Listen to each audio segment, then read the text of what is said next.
Police in France may soon be given more protection from those who want to expose allegations of brutality. It could become unlawful to show the faces of security officers, leading to complaints that journalists will be unable to report on police wrongdoing. This is Roundtable.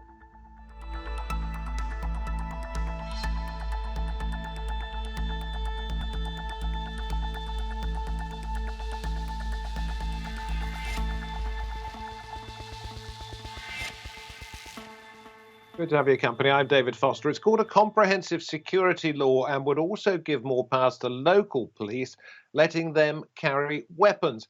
And it would allow an increased use of drones in high crime areas.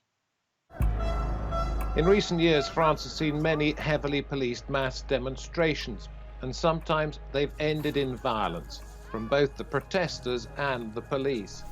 But recording videos of police action could soon be illegal if a new security bill is passed. The plan to ban the capturing of images of police officers in the line of duty is causing controversy and has brought protesters onto the streets again. Journalists and rights groups say the new rules would effectively work as a gag law that could prevent attempts to hold police accountable. A similar measure has been enforced in Spain since 2015. Some French police have said they feel increasingly under personal threat as they struggle to carry out President Emmanuel Macron's promises to reduce crime, especially in poorer suburbs surrounding Paris and other cities. But critics of the new law are concerned that fundamental civil liberties are under threat. Well, I'm very pleased to say that joining us for the first part of the programme out of Paris, we have Pauline Hadès-Mével from Reporters Without Borders. We have the columnist Anne-Elisabeth Moutet in Paris as well. And we go to London to say hello to Philippe Marlier, Professor of French and European Politics at University College London. Pauline, let me come to you first of all. I know some journalists had a meeting with the Interior Minister just hours before this was due to go before Parliament, and there have been some big demonstrations. Is there any suggestion that the Macron government will back down? That's what the RSF is asking for, actually. We don't want this Article 24, and we don't like the bill because of its Article 24. Given the situation over the night, it's clear that there has been a very big tension. But the government said, and the Minister of Interior himself said that he will not step back down and he will not take out this article. So at this stage, we have to continue putting pressure and to explain how complicated this article is for press freedom and for journalists to do their job on the proper condition on the field. One thing I don't understand is that, yes, you're not allowed to show the faces of police or security officers, but you will still have the original material. And if you have that original material and there has been wrongdoing, it could still be used. So what is the problem? In fact, there are two problems with this article. The first problem is a problem of interpretation. From the understanding, of what is written, and especially in its new version from Friday night. Normally, as it stands, the article does not concern all photos or videos. The police officer must be identifiable and there should be some intent to harm. The problem is the interpretation, whether or not, if a journalist is sued, how far can the prosecutor go to show that there is an obvious intent to harm? What means can he go into the journalist's email or his background on the social network? And the other thing is, on the ground, when a journalist is filming live, if a police officer thinks that the picture could go live and harm his personal, his physical or mental integrity, how far he can stop the journalist, and then it will have a chilling effect on other journalists on the ground because they don't want to be interrupted. And even though there won't be any suing of the journalist, his shooting will be completely spoiled, and it will have this effect on others who will think, well, I don't want to be interrupted, so maybe I will just go back to some other place and film from there, and so I'll be safe. And so they will self-censor themselves. That's what we fear.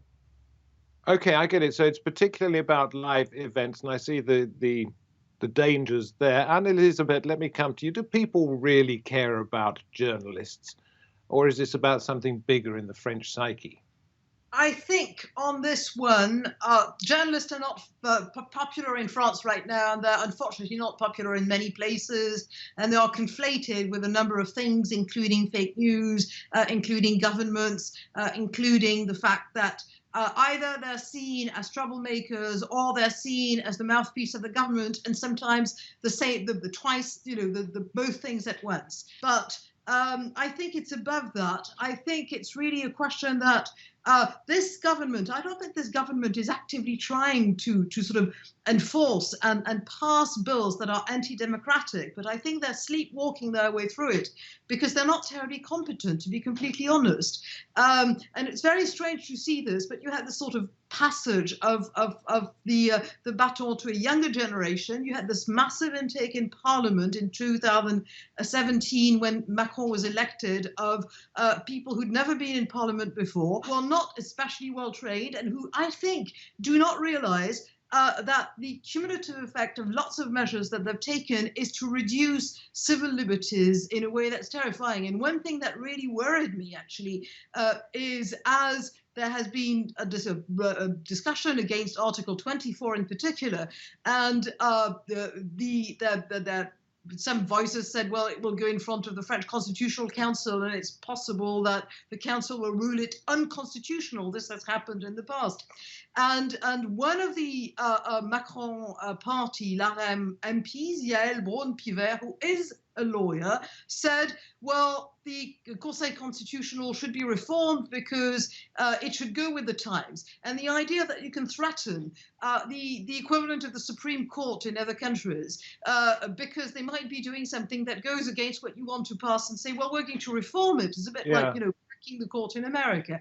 And so I'm going to bring Philippe in at this point. We've only got a shortened first section. This is therefore more about the liberté, égalité, fraternité, and the liberté side of this in the French psyche. I don't know if the government is trying to revive this Republican motto, liberté, égalité, fraternité. I think if he's trying to do that, it's a massive failure on its part. I think clearly there also, probably we should note that there are also two other controversial articles in the bill. Article 24 already mentioned is the most controversial because clearly it will become de facto impossible for the public to film the police in action, notably when the police exercises brutality on citizens. But also the police, Article 21, will have the right systematically to film the public and pass on the images to the command post in real time. And another article, Article 22, is about legalizing the deployment of drones into the public space, which is also another very controversial measure. The government has been using that with no authorization, in fact. So this is really, you see, a very complex law which really threatens not only the right to inform on the part of journalists, but also which is really making one thing, if it has an objective, it's really because that has entered, the public discussion, mainstream discussion, that is how to erase, to disguise, to hide police brutality, because there's a lot of police brutality in France.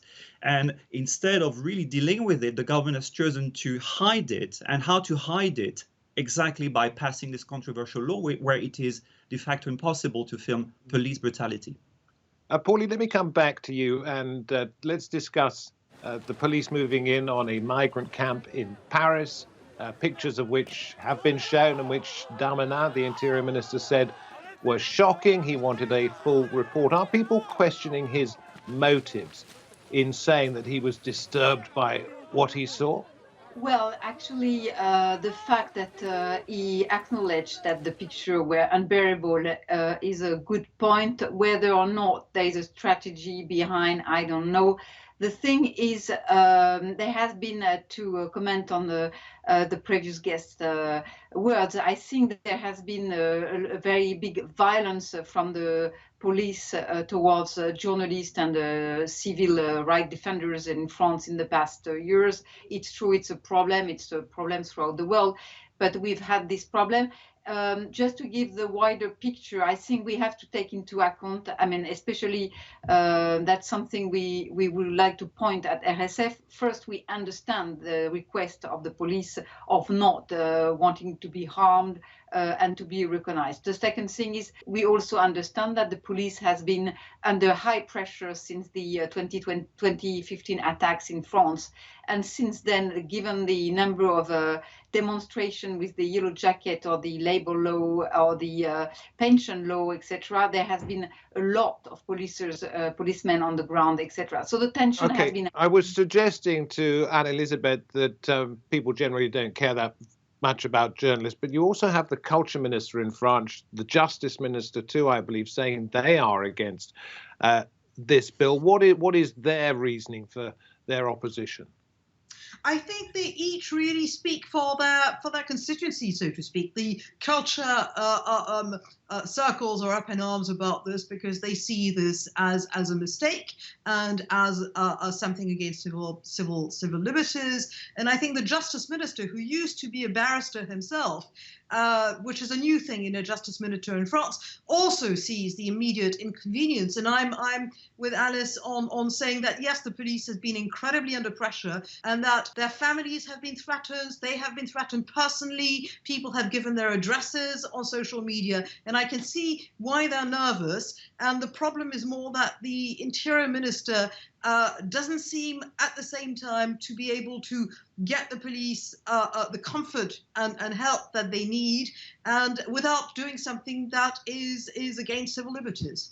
Philippe, I know you're staying with us for the second half of this program, so forgive me if I don't come back to you right now. I want to go back to Pauline again and say, what is the general mood amongst journalists? Will there be a campaign of civil disobedience, or will they simply say, well, that's the law, we've got to put up with it, no. We can't do our job, or will they defy it?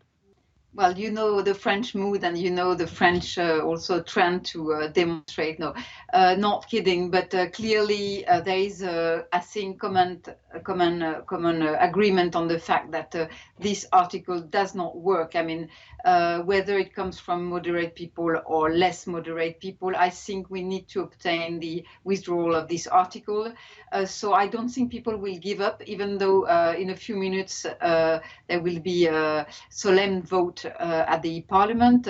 It's an accelerated procedure, and it will go to the other chamber of Parliament. It doesn't work, and there will be other demonstration. There are things to change. The protection of the police, which is essential, cannot be a burden on the shoulders of the journalist or press freedom. So it's a real problem, and they probably no one will give up on this.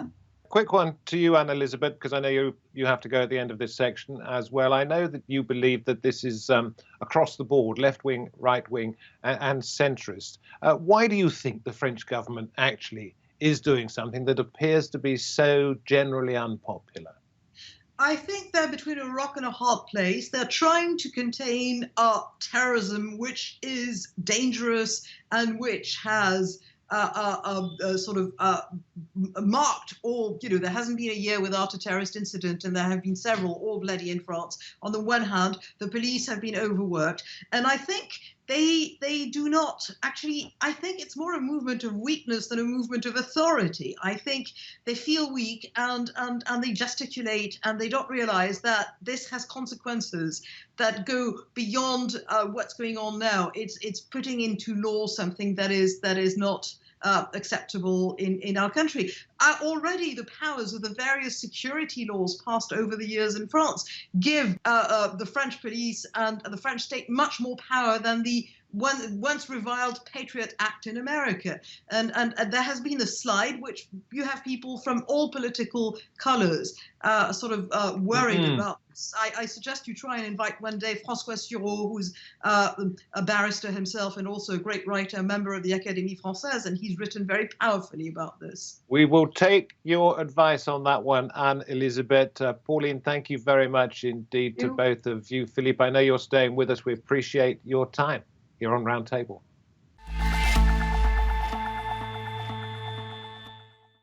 Well, now we are able to welcome to the programme the French journalist Nabila Ramdani. She is in London, and Philippe Marlier is still with us also in London. Nabila, let me ask you what you mean when you say this is going to mean for the police less accountability and more anonymity.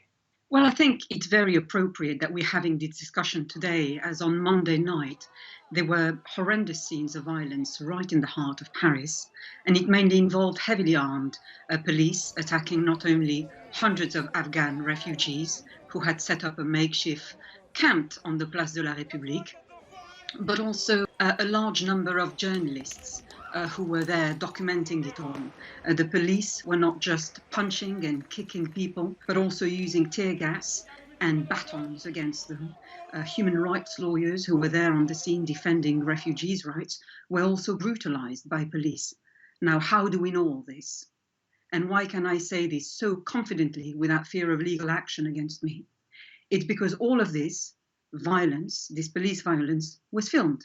A series of hugely shocking films appeared across social media pretty much instantly, and very quickly mainstream broadcast outlets were using them in lead coverage in France.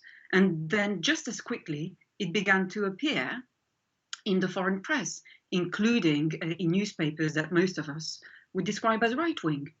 Crucially, one of the commentators expressing his shock at the violence was the country's very reactionary Interior Minister, Gérald Darmanin, who is in fact the politicians behind the new legislation.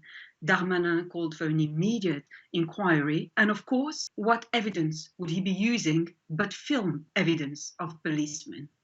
So this is not only ironic, but actually quite incredible. Millions of people opposing this autocratic new bill will all be disgusted by the violence, but also very pleased that the French security state has exposed itself at this crucial time as the bill is going through Parliament. So, Philippe, let me ask you, there is a particular sensitivity in French circles, particularly the security services and the police in particular, about racism and bullying. Am I right? Yes, and I think that the whole issue of bullying and the very notion of police brutality or police violence has entered the mainstream conversation only very recently. And I would say it coincided with the start of the Yellow Vest demonstrations, which took to the streets of France about 2 years ago. Why? Because until then, of course, there was police brutality, but it tended to take place in the suburbs of big cities and at the expense or against racialized population, ethnic minorities, youngsters from ethnic minorities. So, of course, the press would not report so much about it. And I think the very notion that the French police could be institutionally racist or brutal would not enter the mainstream of politics or of the media. Things started to change 2 years ago because in the city centers, what you had is mostly white demonstrators, some of them relatively middle class, started to be beaten up and filmed, of course, by members of the public. And of course, this really was appalling showing, and a lot of people really started to understand that there was indeed a problem in the police. So I think that the very fact that this law is coming now is no surprise, or is no coincidence, if you like, because on the one hand, yes, you can argue you have an exhausted and under pressure police because of there have been, of course, regular acts of terrorism. But also, one should note that if that police is under pressure, it's because the government is very willing for the police to handle demonstration in a very heavy-handed manner. And why do we have more and more social unrest? It's because of the economic policies of the government, which are highly unpopular. So you see that. Well, I suppose that is arguable, Philippe. I think that is a contentious issue. A lot of people would say you're absolutely right. Some might say that that is wide of the mark. That's perhaps for another program. So let me come back to you, Nabila. Philippe is talking about the modern day scourge of violence on the streets from extremists. In addition to this very controversial side of the bill, which talks about not being able to identify police officers, there are also provisions for them to have more weaponry in local forces and to use more drones, particularly in high crime areas. Isn't it only right that they should have the most modern means at their disposal? It's necessary to keep everybody safe in society. In fact, that is one of the main functions of government. Police are the sharper end of government because they have to deal directly with criminals and they often find themselves in very dangerous situations. But I would contend that it is a very spurious argument to suggest that filming makes the police less safe. On the contrary, the evidence gathering works both ways. Filming is just as likely to capture images of non-police behaving badly as it is of police behaving badly. Police are accountable like anybody else. They have no special privileges under the law, and in a democratic society where public spaces are free for everybody to use, then filming should not be criminalized in any way. And that's why human rights groups are outraged. And it has to be said. So are journalists talking about defying this law if it in fact becomes law? Well, human rights, journalists, and society at large is outraged about this law and they call it an authoritarian. And of course, it would also involve, I must point out, citizen journalists as well, those members of the public who just happen to be there and take pictures. Sorry, carry on. Yes, indeed, because at the most basic level, their basic freedoms are being breached. And it has to be said that the culture in France is one of a police state. Of course, most of the armed force is with the police. There are lots of paramilitary units who don't exist in Britain, for example, and they feel they want protection. But if there's a hint of trouble, their remit is to go in with extreme violence. The CRS, the riot police, for example, are notoriously violent. They were created under de Gaulle to protect the French Republic by any means possible, and they tend to be very strong, tough men dressed in armor with lots of equipment, and they pride themselves in their shock troop reputation. And there are a lot of ex-army within the police in France. Now, of course, the irony Nabila, sorry, I just want to round this off because we don't have very much more time. Philippe, what will be the fallout from this politically for Macron and his government? Is it possible that they have underestimated that this one little section in this bill about the work of journalists and indeed members of the public in filming police will cause a backlash that they unintentionally brought upon themselves, when in fact, with the best intentions, they were just simply trying to protect themselves and their citizens from the scourges of the 21st century and extremism? Yes, very probably so. It's a very risky move on the part of Macron, because that bill is very much unpopular, amongst very different sections, not only of the population, but also there's a massive opposition on the part of the media, left and right, which is, I think, quite unheard of. I think Macron has the means, political means, that is, to pass the bill, because although he doesn't have an overall majority in a chamber, he could certainly, relying on votes from the right and the far right, get it through. But once he's done that, I think the backlash, yes, could start, and really a political and electoral backlash, that is in 2022, when he wants to seek re-election, because that's a very massive change, and people are quite alarmed at the breach in their civil liberties in general. And I think that's probably one law too many, and that law will probably remain something of a mistake if by any chance it goes through, and I think probably Macron will come to regret it.